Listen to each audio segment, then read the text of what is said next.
Pnawn da pawb, diolch yn fawr i chi am y croeso ac y cyflwyniad neis na yn fanna. Mae hwn yn adeilad bendigedig yn yr egin. Dwi yma heddiw yma i rannu fy siwrne busnes hefo chi, gan obeithio ella fyddai'n ysbrydoli rei ohonoch chi i feddwl am gychwyn busnes neu mentro. A does am adeg gwell na rwan dwi'n meddwl i gysidro wneud hynna o dan yr amgylchiadau da ni yna fo. Felly mae gen i sleids y fan hyn fyddai'n ddangos i chi, jyst i wneud y cyflwyniad chydig bach fwy difyr ac i arddangos y siwrna. Felly, ella sa well i fi gychwyn a mynd yn ôl i sut nes i gychwyn y busnes a mynd yn ôl ella chydig bach cyn hynny i cyfnod yn ysgol gynradd pan o'n i'n hoga fach. Ac o'n i wrth y modd yn yr ysgol gynradd achos o'n i'n ffeindio bod o'n greadigol, oedd o'n gartrefol a ysgol bach mewn pentre bach yn Gogledd Cymru oedd o. Pan nes i i'r ysgol uwchradd wedyn, oedd hwnna'n brofiad byr gwahanol, oedd o fwy cystadleuol, yna lot fwy o ddisgyblion, a nes i stryglo, dwi'n meddwl, yn academaidd yn yr ysgol uwchradd. A nes i adael yr ysgol uwchradd, dwi'n meddwl, yn teimlo fel bod fi heb lwyddo. O'n i ddim yn dop y dosbarth, ond o'n i ddim yn gwylod y dosbarth. Ac am bod fi ddim yn serenu yn yr ysgol uwchradd, o'n i'n teimlo fatha bod fi'n costio yn y canol, a mae o fel bod yn no man's land, really, pan da chi jyst yn y canol. Ac o'n i'n siŵr iawn be o'n i eisiau gwneud chwaith, ond o'n i'n mwynhau chwaraeon, a'r gyrfa nes i ddewis o ddatblygu chwaraeon. A nes i fwynhau y gyrfa yna, a fi eisiau'n gweithio mewn ysgolion ac ati. A mae gen i efeilliaid bellach, ac chydig flynyddoedd yn ôl, roedd y mos i ata fi, a dyma fo'n deud, falla fydd na ddim swydd i chdi mewn blwyddyn, oherwydd oedd y swydd yn cael ei ariannu gen y cynulliad. A o'n i erioed wedi cysidro cychwyn busnes na mentro na dim byd i fyny at y cyfnod yna. Nes i just meddwl beth dwi'n mynd i wneud. Os di'r swydd yma'n dod i ben mewn blwyddyn, sgen i'm llawer o gymwystera academaidd, a do'n am llawer o swyddi chwaith yn y Gogledd, jyst allan i Pwllheli lle o'n i'n byw, o'n i'n meddwl beth dwi'n mynd i wneud. Ac oherwydd bod fi wedi cael yn rhoi yn y sefyllfa yna, nes i ddechrau meddwl reit, mae rai fi ddechrau cynllunio wan a meddwl be fedra i wneud, be fedra i gael i ddisgyn yn ôl ato fo.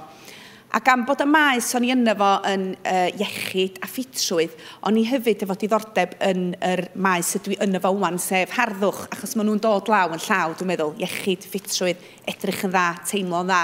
Ac o'n i thymodd efo ffeg tan. Dwi wedi bod drwy bob ffeg tan disaster y fedrwch chi feddwl amdan. A dyna sut ydych chi yn dysgu ac yn gwella'ch sgiliau ac ati. A dyma fi'n penderfynu gwneud cwrs spray tan, achos o'na neb yn yr ardal yn cynnal y gwasanaeth yna yn symudol. Felly nes i adnabod yn syth reit, dos a ddim gwasanaeth symudol, mae'n rhywbeth fedra i wneud a rhywbeth fedra i ddisgyn yn ôl. Felly, hwn di edrychiad y brand rwan, oeddwn i'n ôl at hwnna.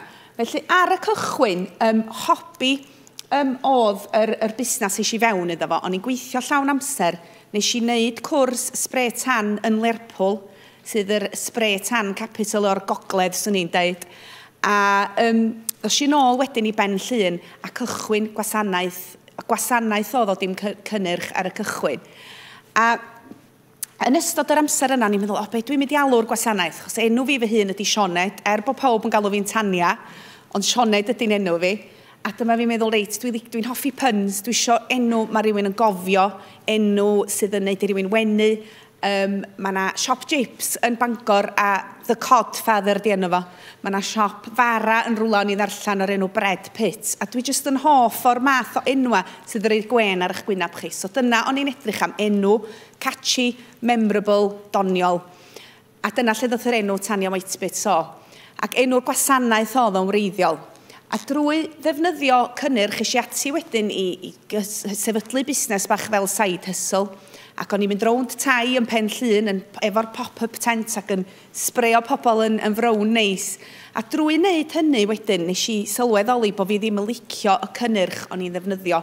Oedden nhw'n oren, oedden nhw'n sticky, oedden nhw'n drewi fel digestive biscuits, a nath y syniad wedyn efolfio o gael gwasanaeth i ddatblygu cynnyrch yn hyn. Achos nes i ddechrau meddwl, wel, os oes gyda fi gynnyrch yn hyn, swn i'n cael y cemega mae gyd yna fo. Os oes gyda fi gynnyrch yn hyn, swn i'n cael ei sychu'n gynt, so bod o ddim yn sticky ag ati. A wedyn, Gyda'r nos, mi ddoth Google yn ffrind gorau mi, a mae'n ni ar y we am oriau yn chwilio am rywun fysa medru cynhyrchu a datblygu fformula mwyn I fi gael creu brand yn hun. Ac wrth gwrs dyna, oedd yr enw Tania Whitebits gyda fi'n barod, nes I trademarkio'r enw a nes I ddatblygu cynnyrch yn hun. Na I ddangos o I chi yn fan hyn, na chi yn fan hyn. Felly mae hwn yn snapshot o'r brand sydd wedi datblygu ers hynny. Nath y syniad efolfio o colli swydd I fynd a cychwyn gwasanaeth, ac o gychwyn y gwasanaeth nath y syniad datblygu wedyn I gychwyn cynnyrch yn hun. A dyma fo yn fan hyn, fel hyn mynd o'n edrach heddiw. So mae yna lun y cynnyrch, logo, llun yna fi, a mae yna articl bach yn y top a fanna hefyd. I symud ymlaen wedyn i'r edrychiad cynta, felly fel hyn oedd y cynnyrch yn edrych ar y cychwyn un. O gynna I ddim cefndir marchnata, o gynna I ddim cefndir rhedag busnes, a mae yna lot o wersi mae rhywun yn ddysgu ar y siwrna yna yn y cychwyn, ac I fi oedd hwn yn un o'n nhw. Felly mi oedd y logo yn reit dywyll, a do hwnna mae'n gweithio I ddweud y gwir ar gefndir du achos oedd o ar goll chydig bach. Ond o'n eisiau sylweddoli hynny dan o'n I wedi creu hyn. A hefyd fel y gwelwch chi hefo'r ferch ar y chwith y fan hyn, ar y poteli mawr, poteli spray tan proffesiynol di hynna fanna. Dydy hi ddim yn cynrychioli y rhan fwyaf o bobl. Mae hi mond yn cynrychioli rhywun efo gwallt, lliw melyn, croen, lliw yna, y siap corff. Felly doedd o ddim yn representio pawb mewn ffordd, a mae hwnna'n wers nes I ddysgu ar hyd y ffordd o edrych ar hwnna a meddwl di hwn ddim yn istan iawn, di o'n cynrychioli y brand yn iawn.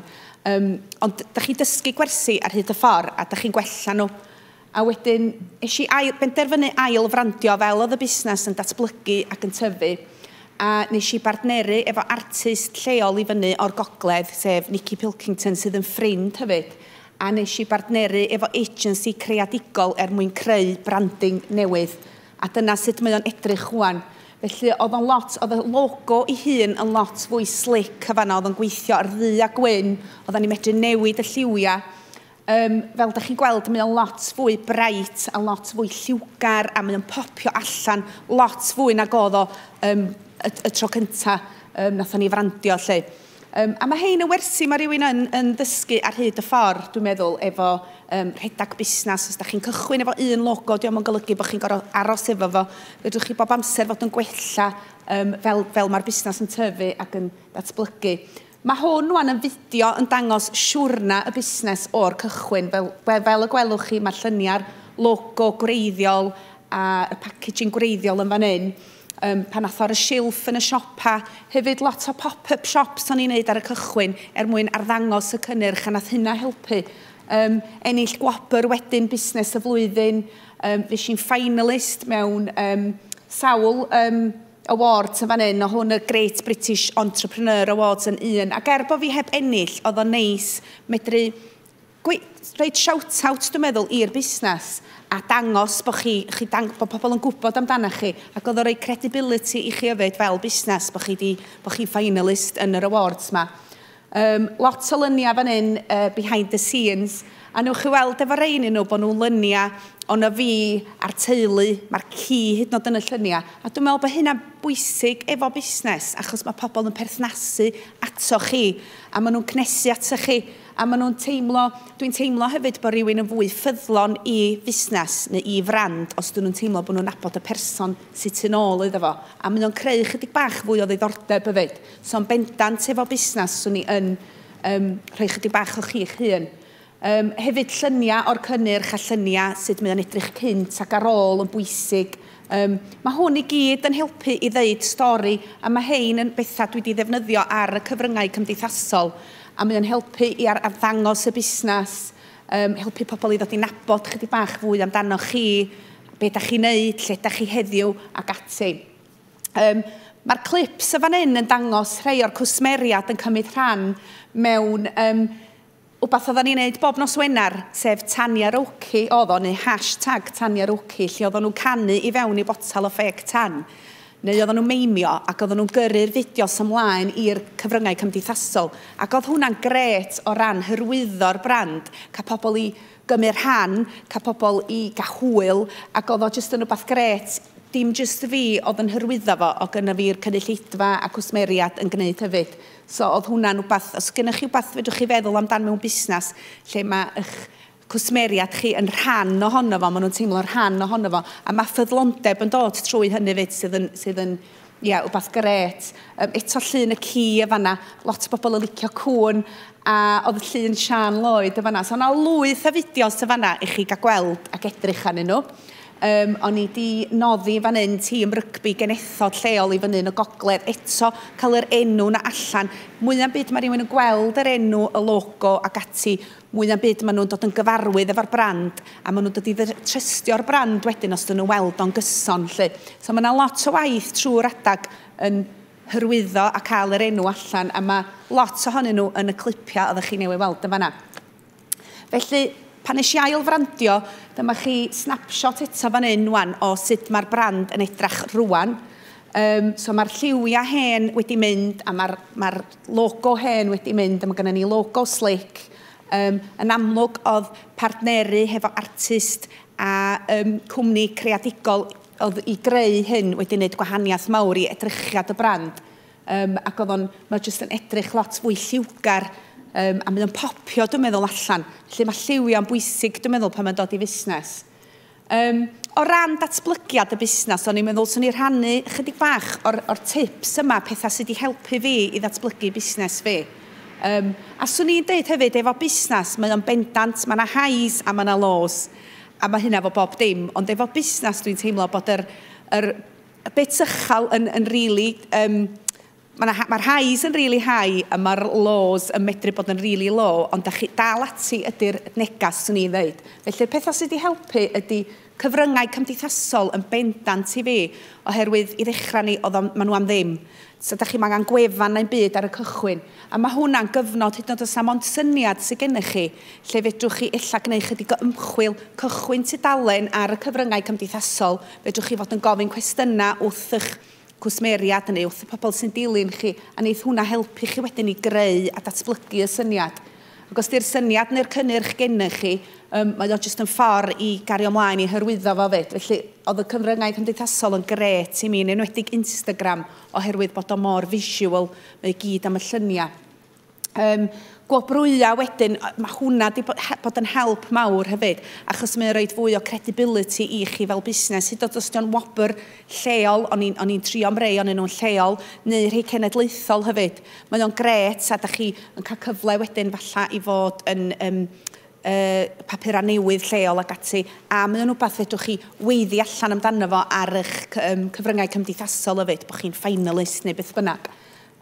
Peth arall sydd wedi helpu yn ofnadwy ydy siopau, pop-ups ac arddangosfeydd, yn enwedig os gennych chi gynnyrch, neu hyd yn oed os ydy'n wasanaeth, bod pobl yn cael gwybod amdano fo, a lot o'n nhw ella yn lleol, dwi wedi bod ar hyd a lled y wlad, dwi wedi bod yn Glasgow, dwi wedi bod yn Llundain, lot o lefydd, dwi wedi bod yn Coventry, ond hefyd dwi wedi bod adra ar y stepan drws, lle nath y busnes gychwyn, ac heb y pobl lleol yna'n cefnogi fi ar y cychwyn, fyswn i ddim lle ydw i heddiw.